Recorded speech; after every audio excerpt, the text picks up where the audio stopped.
ஜெயா குடும்பம் யூடியூப் நண்பர்களே, இன்றைய தினம் நம்ம பார்க்க போறது ஒரு முக்கியமான தமிழ் பாடலை பற்றிய ஒரு தொகுப்பை இந்த வீடியோவில் பார்க்க போறோம். அதாவது 1977 ஆண்டு ஜனவரி 14ஆம் நாள் வெளியான ஒரு தமிழ் திரைப்படம். தமிழ் திரையுலகை பொறுத்தவரையில அந்த காலகட்டம் திரையுலகின் பொற்காலம் அப்படின்னு சொல்லுவாங்க. ஏன்னா பெரிய பெரிய ஜாம்பவான்கள்லாம் இந்த டைம்ல கலக்கிட்டு இருந்தாங்க சினி ஃபீல்ட்ல. யாருன்னா சிவாஜி கணேசன், எம்ஜிஆர், சௌகார் ஜானகி, சரோஜா தேவி, ஜெய்சங்கர், எம்என் நம்பியார், ஜெமினி கணேசன், மஞ்சுளா, இப்படி நிறைய நாயகிகளும் நாயகர்களும் ஒரு புறம்.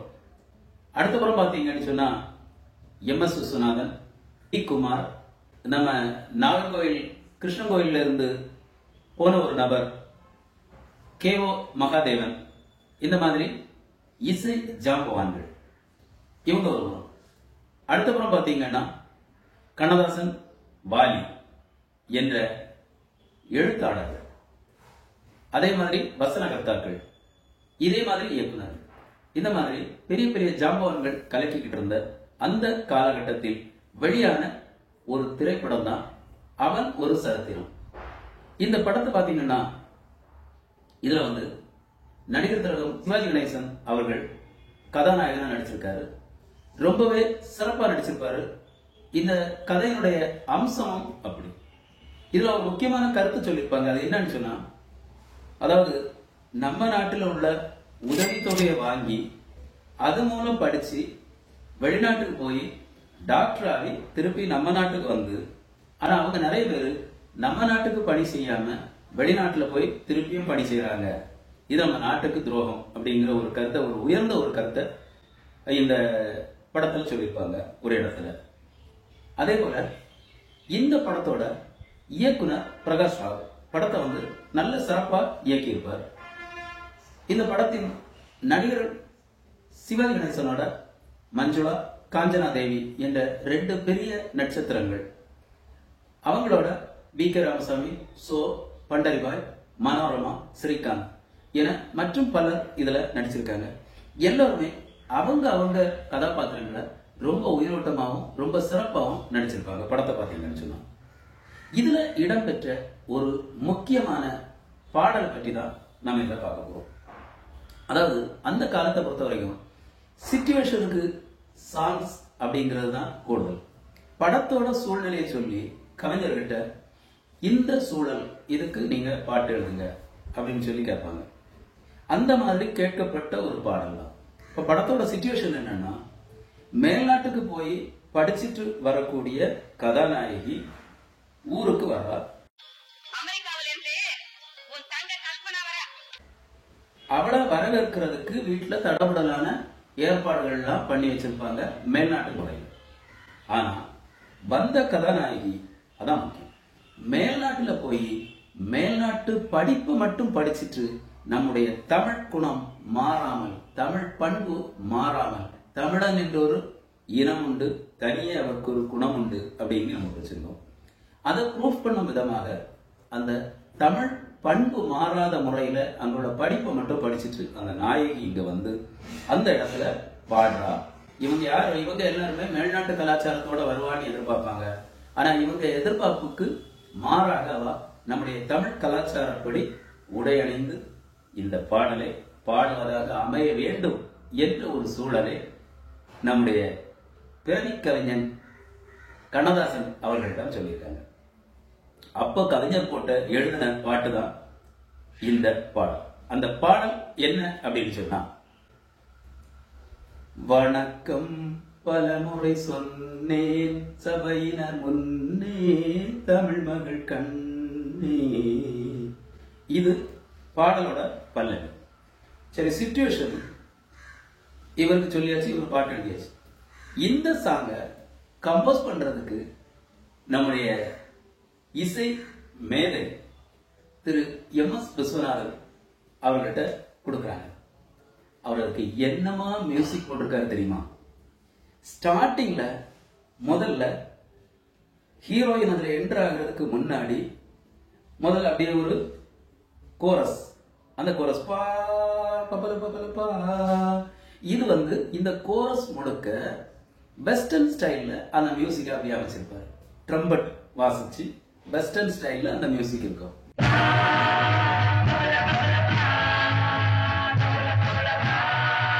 சாங் வெஸ்டர்ன் சாங்கா தான் இருக்குமோ அப்படிங்கிற வியூல நம்மள எதிர்பார்ப்போம். ஹீரோயின் வெஸ்டர்ன் ஸ்டைல்ல தான் வரப்போறா அப்படிங்கிறத படத்தோட மற்ற கதாபாத்திரங்கள் நோக்கும். ஆனா கதாநாயகி அந்த இடத்துல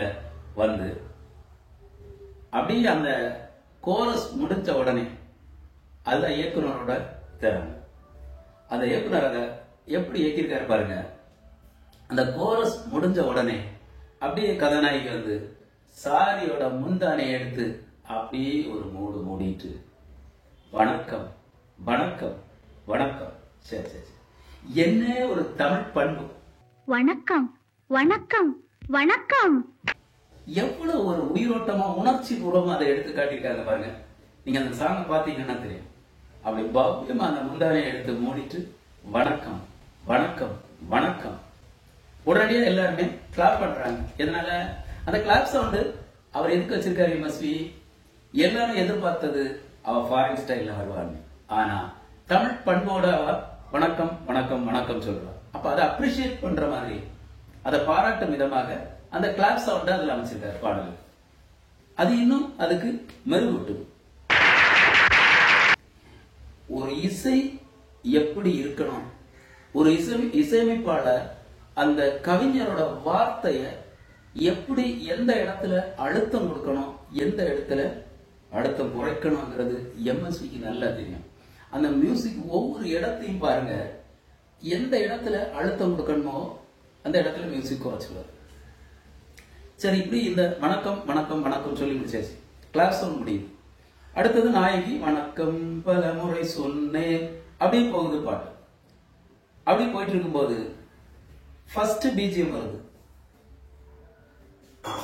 ஃபர்ஸ்ட் பிஜிஎம் வரும்போது நம்முடைய படத்தோட நாயகன் அந்த டைம்ல கர்மவீரர் காமராஜரோட பெரிய ஒரு மிகப்பெரிய நெருங்கிய தொண்டர். அதை அந்த இடத்துல காமிக்கிறாங்க. ஃபர்ஸ்ட் பிஜிஎம் வரும்போது அந்த காங்கிரஸ் கரை போட்ட அந்த சாரி கட்டிட்டு கொஞ்சம் லேடிஸ் அப்படியே வருவாங்க. ஃபர்ஸ்ட் பிஜிஎம் வரும்போது அந்த பிஜிஎம் முடிவுல பாருங்க, ஒரு ஃப்ளூட் அப்படியே வாசித்திருப்பாரு எம்எஸ்வி. அப்படியே கேட்டு கண்ணை மூடணும்னா நம்மளை எங்கேயோ கொண்டு போயிடும். அந்த மாதிரி ஒரு புல்லாங்குழ இசை கொடுத்திருப்பாரு. அது முடியுது. அது முடியும் போது ஒரு கம்பரிஷன் எழுதியிருக்காரு அடுத்த ஃபர்ஸ்ட் சரணத்துல கவிஞர்.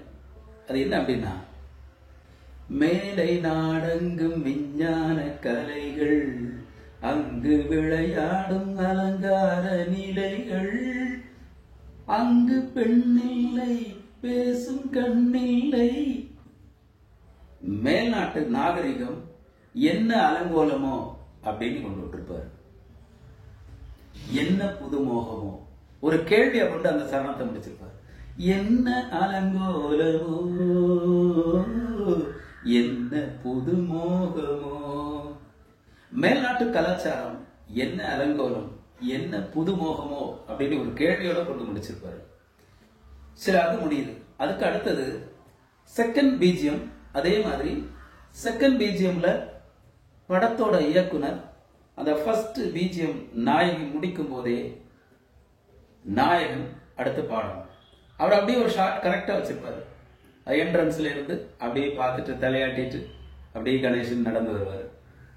நடந்து வந்துட்டு அந்த இடத்துல கொடுக்கிறாரு பாருங்க, பெண்களோட தன்மையை, நம்முடைய தமிழ் பெண்களை எவ்வளவு பாராட்டணுமோ அவ்வளவு உயர்வுல கொண்டு வச்சிருப்பாரு கண்ணதாசன். எப்படி? வண்ண திலகங்கள் ஒளி வீசும் முகங்கள். இன்னைக்கு எல்லாருமே நம்ம ஸ்டிக்கர் போட்டு யூஸ் பண்றோம், சாந்து போட்ட விட்டுட்டோம். அவர் எழுதியிருக்காரு பாருங்க, வண்ண திலகங்கள் ஒளி வீசும் முகங்கள், எங்கள் திருநாட்டு குலமாதர் நலங்கள். வண்ண திலகங்கள் ஒளி வீசும் முகங்கள், ஐஸ்வர்யமான முகம் தமிழ் பெண்கள், எங்கள் குலநாட்டு திருமாதர் நலங்கள், அன்பு தெய்வங்கள், இன்ப செல்வங்கள். பாருங்க, பெண்களை அன்பு தெய்வமாகவும் இன்ப செல்வமாகவும் பெண் குழந்தை பிறந்தா அது ஒரு இன்ப செல்வமா நம்ம நினைக்கணும். அதை எவ்வளவு அழகா அந்த பாட்டுல செகண்ட் சரணத்துல கொண்டு கவிஞர் வச்சிருக்காரு பாருங்க. முழுக்க முழுக்க தமிழ் பண்பு, தமிழ் மனம் வீசக்கூடிய ஒரு பாடல். இது அடுத்த பிஜிஎம் வருது. இந்த பாடல் மீண்டும் மீண்டும் கேட்க தூண்டும் அப்படிங்கிறத நினைச்சு பொதுவா ஒரு பாடல் 2 சரணத்துல முடிச்சிருவாங்க. ஆனா இன்னும் ஒரு சரணம் கொடுத்திருக்காரு கவிஞர். அதுல என்ன சொல்லியிருக்காருன்னா, ஒரு தாயினுடைய சிறப்பு, ஒரு தாயினுடைய பண்பு அது என்ன? அன்னை தாய்ப்பாலை பிள்ளைக்கு கொடுத்து அன்பு தாலாட்டு பாட்டொன்று படித்து காணும் அழகென்ன, தேடும் சுகம் என்ன அப்படின்னு நாயகி கேட்கும் விதமாகவும், அதுக்கு நாயகன் சொல்ல மொழி இல்லையே, பேச விலை இல்லையே கொண்டு முடிச்சிருப்பாரு. பாருங்க, தாய்ப்பாலுக்கு ஈடான ஒரு விலை, ஒரு குழந்தை தாயிடத்தில் குடிக்கின்ற அந்த பாலுக்கு விலை 7 ஜென்மம் எடுத்தாலும் அவன் அந்த கடனை தன்னுடைய தாய்க்கு அடைக்க முடியாது என்ற அந்த கருத்தை கொண்டு அந்த சரணத்துல அப்படியே வச்சிருப்பாரு. சொல்ல மொழி இல்லையே, தாயின் சிறப்பை சொல்ல மொழி இல்லையே, பேச விலை இல்லையே அப்படின்னு கொண்டு விட்டுருப்பாரு. எவ்வளவு அழகா எழுதியிருக்காரு பாருங்க. இந்த மாதிரிப்பட்ட பாடல்களை இளைய சமுதாயமாகிய நீங்கள் கண்டிப்பாக கேட்க வேண்டும். அதே மாதிரி மென்மையான ராகம், அதை பாடி இருக்கிற விதம் பாருங்க. டிஎம்எஸ் சவுண்டுக்கே ராஜா டிஎம் சௌந்தரராஜன் அவரோட குரல் அப்படியே அவர் பாடினார்னா சிவாஜி கணேசன் பாடுற மாதிரியே கரெக்டா இருக்கு. எவ்வளவு பொருத்தம் பாருங்க, இறைவனுடைய இணைப்பு அது. ஒரு டிஎம்எஸ் குரல் சிவாஜி கணேசனுடைய சாயல், நடிப்புக்கு குரலுக்கும் எவ்வளவு அழகா ஒத்து வருது பாருங்க. அந்த குரல் ஆண்மை ஆளும் குரல். அதே மாதிரி பி சுசீலா குயில் பாடுற மாதிரி அப்படி கொஞ்சலா இருக்கும் அந்த சாங். நீங்க கேட்டு பாருங்க, அப்போ உங்களுக்கு தெரியும். நன்றி. இந்த மாதிரி இன்னும் ஒரு அழகிய சாங்கோடு மீண்டும் உங்களை சந்திக்கிறோம்.